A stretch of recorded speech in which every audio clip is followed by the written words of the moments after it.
First, let me start by saying I know you guys see me in a lot of the same shirts when I do these videos. It's either a white tank or this Rolling Stones shirt, or there's an AC/DC one I wear. These are things I usually wear around the house. And usually, when I'm getting a video, I'll be praying and I'll be thinking on things, and God takes me for the ride. You know what I mean? When I'm like getting info like crazy, crazy, crazy, crazy. And I feel inspired to make videos about these things because, like, some of this stuff, I don't know if it's come to anyone else's attention, if God gave it only to me and it's my job to put it out there, or if it's just posing ideas to get people thinking. You know what I mean? Like, okay, this video is about John of Patmos. It's about perceptions in different eras of time, right? Here's a good example. If you took one of our greatest thinkers today, the ones that invent some of the best inventions, the most dynamic inventions, like Elon Musk, if you took him and dropped him into the time era that John of Patmos was in, like if he was born in that time, as genius as he is, if he didn't have the knowledge he has today, if you took him from John of Patmos's time, brought him here, he would not be the genius he is. Because when people invent things, it's like each human over a course of, say, 1,000 years gets a small increment of an idea that capitalizes off of another's idea. Meaning, once we had regular NES, it was pixelated, the graphics were crap. Someone else saw that, got another idea. Now we have PS5, and the graphics are very good. Like, someone else saw an idea, they said, oh, that's a cool idea, and then they added to it somehow. And little by little, the grand scheme of it was a very dynamic, very well thought out. It's not like one person had all the knowledge and then they, boom, just created this great thing. It's even your biggest thinkers, they're seeing something with their eyes, they're understanding how it works, and then they're like, hey, this would work better if I added this. Okay, and God showed me a vision one time of a knife, and he was showing me how, and this works when you speak about humans too, how a knife, it can be used for good to protect your family or cut a Thanksgiving turkey, or it could be a weapon for murder, and it all has to do with the intent of the heart. Just like the internet. The internet, when it was invented, could be a good thing. But evil people got a hold of it also. They did their evil things with it. This is why we have hackers and all of that stuff. Mainly what I'm getting at about Elon Musk is the fact that, okay, if you took someone like John of Patmos, when he was walking on the earth, the best knowledge and the best perception that they had as far as their geniuses. Think about this. You're living in a time where they believe that to keep bugs out of their crops in Rome, they would have a woman who is menstruating, like bleeding down her leg, lift up her skirt and walk through their garden because they believed it would keep bugs off their crops. It's true, look it up. This was the thinking of people back then. What I meant about Elon Musk is if you took him and put him back in that time, the technology back then was like the sword and the stone. That story is not actually talking about someone pulling a sword from a stone. See, back then, anyone who could forge and do smelting was considered a sorcerer, witchcraft. They were like gods. They were looked at like gods. They created things by crushing stones, getting out the ore. There were people who understood it, but there was other people that was only seeing what was happening, and they were making their own conclusions. Now, John of Patmos, he was used to seeing horses and carts, chariots, swords, spears, just general alchemy, in a sense, like the making of wine. These are all chemical processes. That was the general, you couldn't take John of Patmos and create an AI robot because there wasn't enough generated information over time to create those things. Just like what they had at that time was knowledge passed down from generation to generation. Every now and then, some bright thinker adding to the process and creating what we have today. In those days, Damascus steel was the most well-known steel, and today we have iron things found from ancient times that do not rust, and we can't replicate that today. So they had knowledge. It's not like these people were ignorant and stupid like people like to think. We cannot create iron today that does not rust. Our iron rusts a lot. Like, a lot. My point of this is, certain scriptures in the Bible could not be understood or interpreted until a certain point of time came along. Now imagine, and I made a video the other day about how some of the best prophets in the Bible went through a process where God stripped them of everything and he kept them in solitude somewhere. And they didn't understand why they were there. They thought it was the worst time ever. It forced them to go into deep prayer. But some of the best revelations came to them. Speaking of Revelation, the book of Revelation came from this very moment. John of Patmos being exiled by, I'm pretty sure it was a Roman emperor. I'm pretty sure he was being persecuted by the Roman emperor and he was exiled to Patmos. I can't remember correctly on that. But he was given a vision. There's a lot that goes on in this vision, but this has to do with technology today. This is a cigarette, not marijuana. This has to do with technology today. And the scripture I'm mainly pointing at is where it says that Satan gave power to the image of the beast that it would move. And John of Patmos talks about them worshiping the image of the beast. He's talking about a time frame, like an era in time. Now, imagine this. John of Patmos, with his modern knowledge of his time, wagons and chariots and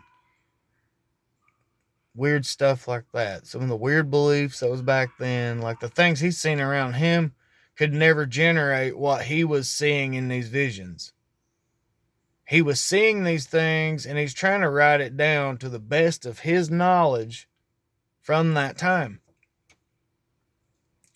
So imagine he's seeing these people looking at a picture in front of their face and they won't stop staring at it.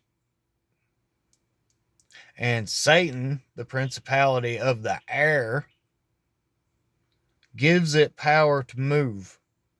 He's talking about a smartphone. So John of Patmos is watching all of creation staring at smartphones. Satan gives power to the image of the beast that it would move.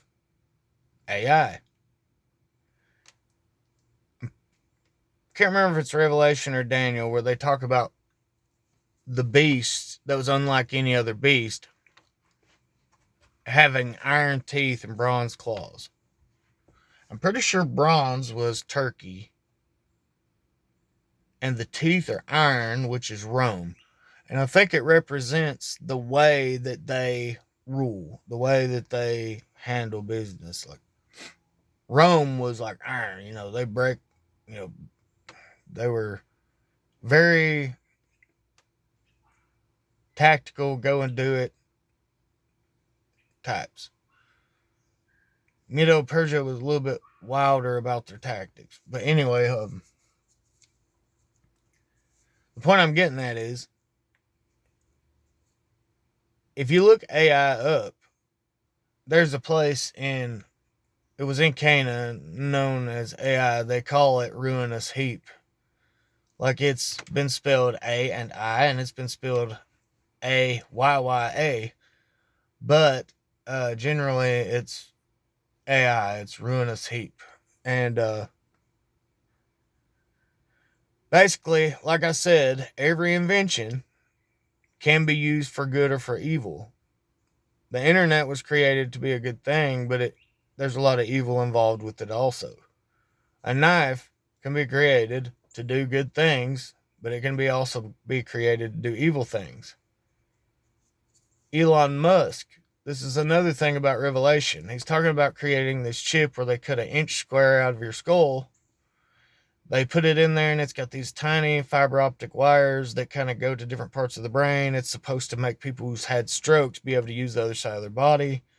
It's a lot like the technology that Hawking used to be able to get his voice from his mind through technology. Okay, but he's also talking about being able to access the internet through one eye, where instead of having to have a phone or a computer, you can just see it in this one eye. Now, not saying that Elon Musk is the Antichrist or the beast or any of this other stuff, but I am saying that I'm not saying AI is either. AI can even be used for good things. But there are things being done with AI that I know are not good. Okay, so even if AI was created for good, there are going to be people who are going to use it for bad, and it's most likely 10,000% going to make it line up with Revelation. What I mean by this is, this final beast is flesh and iron and bronze. It's like a mix of all three. It's technology and flesh mixed together.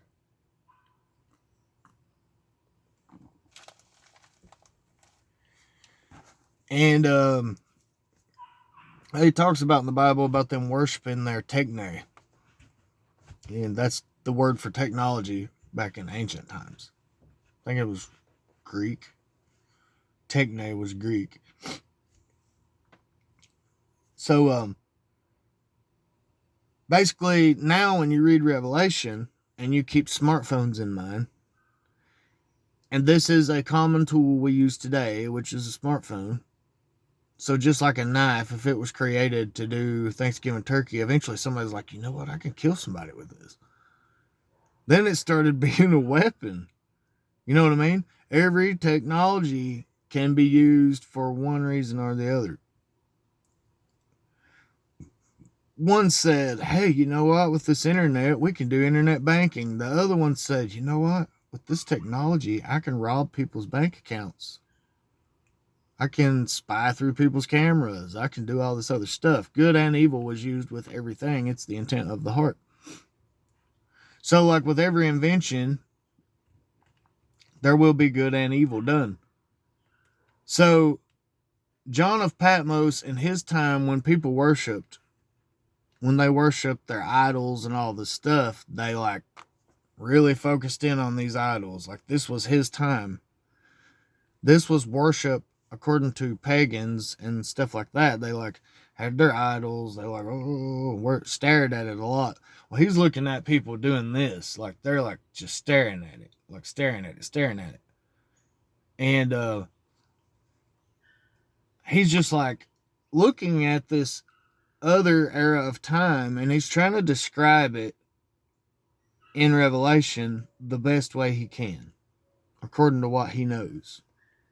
They're looking at this image in this vision. He's seeing this image, and he's noticing, like, in his time, when you paint an image, it just stays there. It does nothing. He's like, that image is moving. You know what I mean? Satan, the principality of the air. God was showing him things and explaining things like he does in visions. And he's telling him, Satan, the principality of the air, he's saying this comes from the air. This comes from the heavens. What's making this happen on this image comes from the air. The internet comes from the air. Okay, so he's looking at this image on this phone, and they're appearing to worship it. Maybe that's not happening now, but in future times, when this one person rises up, maybe there's an image created by AI and people are forced to worship it. But I will say this. Jesus, when the Pharisees came to him and they tried to test him, like, do you think we ought to pay taxes to Caesar? They was trying to catch him in a way to where if they ran to Caesar, Caesar would have him flogged and everything else. They'd have him killed. You didn't speak against an emperor back then. Well, Jesus knew what they were up to, and he says, give what is Caesar's, Caesar's. And what he meant by that, like, whatever belongs to Caesar, give to him. It was a nice way of not offending, but not getting caught in a trap. But Jesus was about his Father's business. And the Bible says, I can't remember how it's worded, but if you will turn from your ways and seek my face, I will hear from heaven and heal your lands. But this stuff about Trump, you guys are idolizing that dude. You're making him my idol, whether you're hating him or loving him. Some of you Christians are blowing up too much about Trump than you are about God, as if Trump can change situations. Most of this is prophesied to happen. These are little stepping stones leading up to what is happening in Revelation and in the book of Daniel. All these things have to happen for this to come to pass. But Trump does not decide the fate of America or any other country. God does. Now you can pray to God because he gets the mic drop at the end of the day. No one's going to sway him. Well, what door he opens, no man shuts. What door he shuts, no man opens. Get your focus out of politics. It's the devil's biggest fear factory. It's his biggest strife, divider of people, strife generator. Religion is not faith. Religion is religion and faith is faith. And religion causes wars, fights, all this other stuff. Faith, the world tries to destroy because they hate Jesus. Just like everywhere else in the Bible. Anybody who was close to God, the world hated. Jesus even said this. If they do these things to you, be exceedingly joyed, because you're doing something right. That's what he's trying to say to you. Okay, so if you're all involved in politics, and you mention Trump, Jesus, wave the cross around, Jesus, like, you're fooling yourself. You're fooling yourself. Trump don't affect nothing in this country. God does. You pray to God about what's going on in the country. You don't sit there and blab Trump over and over again all over Facebook and every other social media like it's going to get anything done. You're not guarding your heart, for one. It's disturbing your peace. Observe these things, but don't let it, you're not using your armor of faith. Your armor of faith is walk by faith and not by sight. You're seeing Trump and you're reacting. You're believing your eyes. Walk by faith means, oh, this looks bad. Let me pray about it. God's got this. Like if okay, here's the thing. The devil gets in the ears of the Democrats and the Republicans. The Republicans holler Jesus, Jesus, and wave a cross and then do evil crap. They don't want you to know that. They don't want you to use discernment. They just want you to use your eyes. Let them tell you, Jesus, Jesus. Oh, the world's coming to an end. There you are in fear. You're fighting against the Democrats. We believe in Jesus. You guys are all going to die. You know what I mean? And the Democrats are like, we don't believe in Jesus. Spits on the cross and then does whatever. You know what I mean? Who cares about Jesus on that side? But the devil's in both ears. But he's in both ears saying, let's hate this side. Hey, let's hate this side. He stands in the middle and giggles while he's got a hand up each one of y'all's butts. Like you're puppets, because you are. You're spreading the same energy. That fear they bring to you, you bring to someone else, it spreads more and more and more and more. Imagine a demon jumping from person to person. Can a demon jump on a Christian? If you're not doing it God's way, yes. I give to you this day life or death. Choose whom you will serve. Your free will makes all the difference in the world. Are you choosing to have faith in God? Are you choosing to believe that if Trump don't do things right, the world's going to hell and all this stuff? Like, where is your faith? Trump is a flesh man. He's 1% of the population who was born rich. He's never had a flat tire on the side of the road with no one to call. He's never dug in a garden, because if you don't, he ain't got crops the next year. He's never been a poor man a day in his life. He doesn't know anything about what it's like for a poor person to make it. He don't know how to make a decision for you. Like, how foolish can you be? Use your wisdom. Use your knowledge. Like if you took a boy who's been raised on a computer all his life and shoved him under a car and told him to change the oil, you're standing around and you're like, this guy has no clue what he's doing. Before he even gets started, you already know that. Well, the same way with Trump. Shove him under a truck, see if he can change the oil on that thing. He don't know nothing about your life. But you put so much faith in this fool. Yes, I said he's a fool. He is a fool. All of those politicians are fools. All of them are evil. All of them are showing one thing in front of you, doing another behind the scenes. Just like these minorities that Biden gathered up. He don't care about none of those people. He just knew there was enough minorities out there that if he gathered them all together, he would have votes. Does not care about any of them. You can listen to clips from like the 50s and 60s, and well, I don't know if it's that far back, of him making like derogatory black jokes on the internet, like literally on the radio. What's wrong with people? Don't get caught up in it. Don't get caught up in it. Protect your peace. Guard your heart. Be careful what you let in there. It takes your peace. When you take on an argument about politics, religion, sports, and there's something to do with a side versus a side, there's a chance there for hate to be generated. There's a chance there that a fight will happen.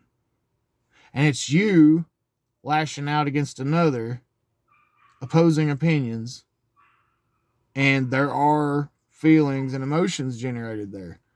Hate, fights, strife. He speaks against sowing discord all through there. And you're getting involved in it. You're swimming in it with these people. The demons are the ones that's making all this happen. It's signing an agreement. It's not holding your peace and letting the Lord your God fight for you. There's so many things going wrong there that, like, you've already lost the fight. Like, getting involved in all this stuff is not going to help your walk with God. In fact, it's going to take you further away because you're putting your faith in a man over God. And you can say, Jesus, Jesus, I'm not putting my faith in the man, Jesus, Jesus, you know, whatever. You can put all the crosses you want on your Facebook, but you're going to notice inwardly, if you have any discernment or anything at all, you're going to notice later you're praying like, God, I don't understand what's wrong. I feel so far away from you. This, that. I didn't do this. I didn't do that. Blah, blah, blah, blah. You separate yourself from God when you do those things. It's not that you really separate yourself. It's just you decided to walk on a path that's not of Him. And He will have no part in it. They have no part in Him. You wanted to go after mammon. I mean, mammon can be like your name here. Like a rock, a dog turd, Trump,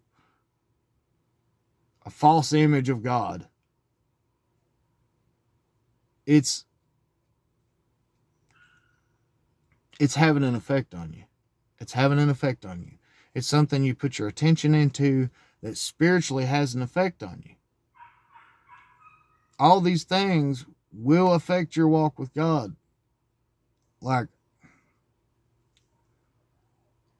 read all through the Bible. There's so many things, like all these things that gender strife, sowing discord, all those things are not of God. And the people that do these things, it says, will have their place in the lake of fire. Okay, back to John of Patmos. Okay, so now we understand that the image was a smartphone. The image on it could have been just Trump. And everybody's staring at this, and maybe they weren't worshiping Trump. Some were. They think he's sent by God and all this other stuff. Then you got the other ones who are hating him, but either way it goes, you all are staring at him on the smartphone, and you're putting energy towards it. You're putting your time, your energy, your anger, your all this stuff towards it. I'm not saying Trump's the Antichrist at all. Just saying there is an image on it that's got everyone's attention and vision of John of Patmos. And what he's seeing looks like people worshiping an idol, just like they would back in those times. That's what he's seeing around him. Around him in those times, he's seeing temples to Baal. He's seeing temples to Mithras, Barbello, Ishtar. Everywhere you went, there's temples everywhere. In Asia Minor, the churches that Jesus is speaking about, the 7 churches of Asia Minor, there was one of those. You can look these up too. There's documentaries about them. There were some of those churches that had pantheons, and they were trying to put Yahweh in there as if he was one of the gods, not the God. And God is not having that in the least little bit. Like, they had a church that had many gods in it, and they was trying to put idols to Yahweh in there. God was not having that either.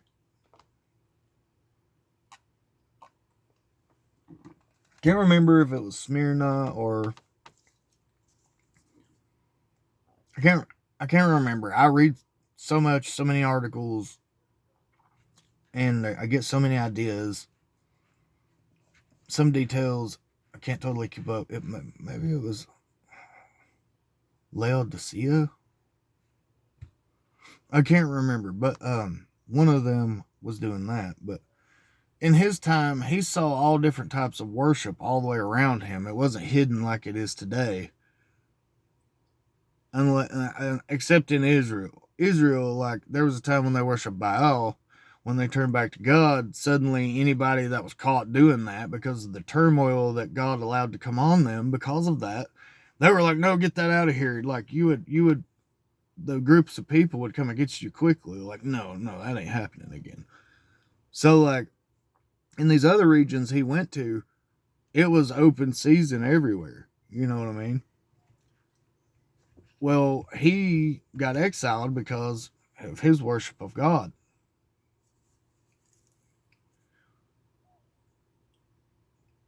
But he's using what he knows of in that time to describe what he's seeing in these visions.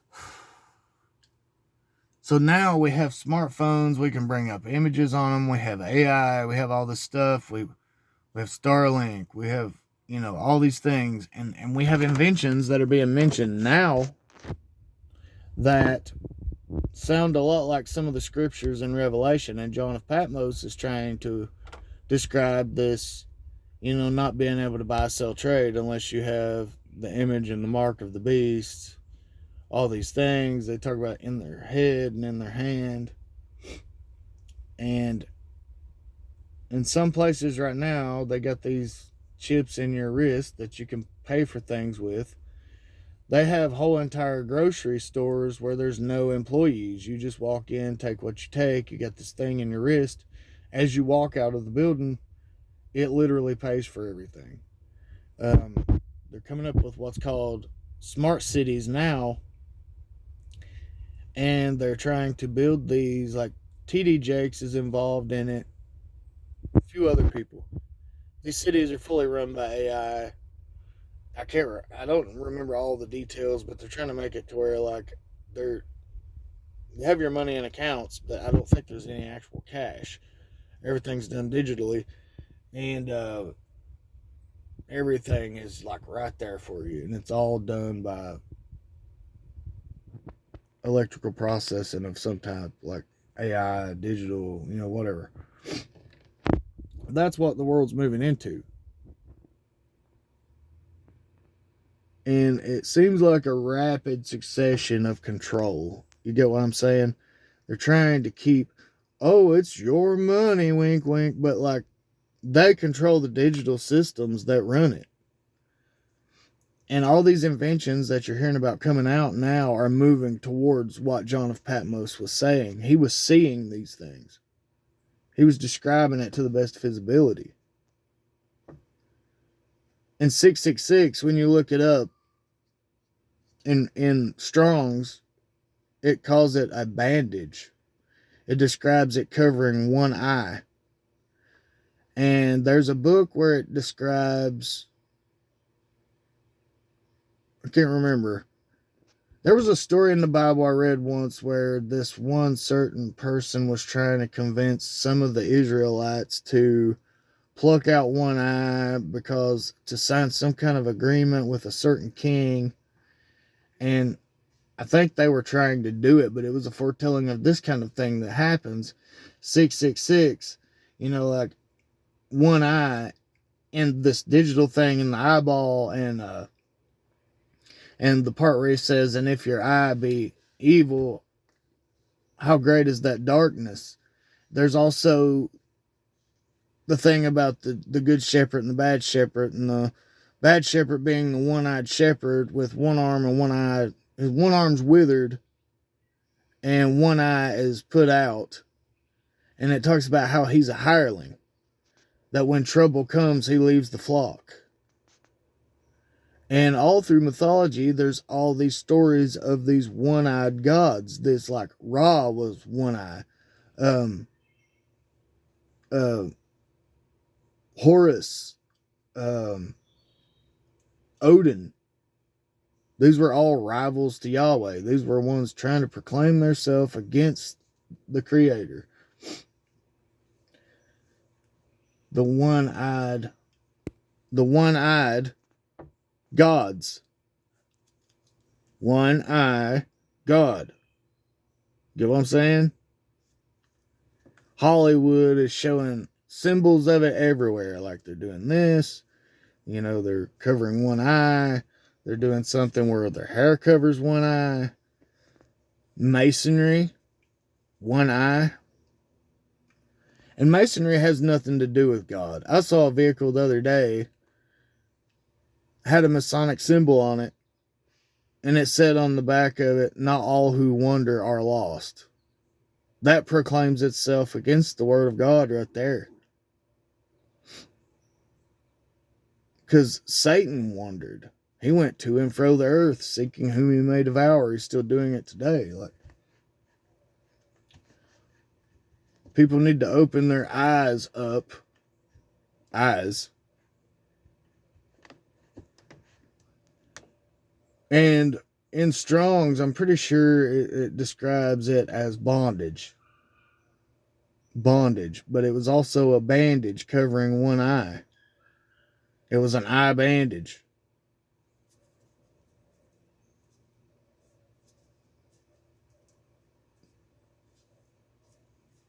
Godly wisdom, baby. Just something to think on. And look these things up. Follow the trail. Follow the trail. Like, look into these things. Because we're moving into these times. These are the times that are coming.